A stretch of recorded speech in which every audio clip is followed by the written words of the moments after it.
ఏంటి పాప పొద్దున్నుంచి ఇక్కడే కూర్చోంది?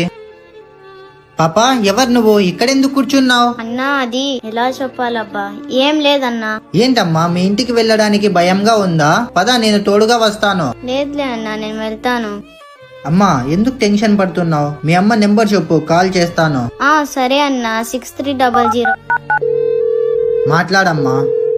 హలో అమ్మా, నేను సోఫీని. చెప్పు సోఫీ. అమ్మా, స్కూల్ కి వెళ్తా ఉంటే కడుపు నొప్పిస్తుందమ్మా, చాలా నొప్పిగా ఉందమ్మా. మీ నాన్న కూడా ఇంట్లో లేడు కదమ్మా, ఆఫీస్ నుండి ఇంకా ఇంటికి రాలేదు. పక్కన ఎవరైనా ఉన్నారా? అమ్మా, ఇస్తున్నా. చెప్పండి అమ్మా. సరే అమ్మా, నాకు ఒక చెల్లి ఉంది. మీ కూతుర్ని జాగ్రత్తగా ఇంటి దగ్గర దింపుతానమ్మా. నువ్వు ఇక్కడే ఉండమ్మా, వెళ్ళి బండి తీసుకొని వస్తాను.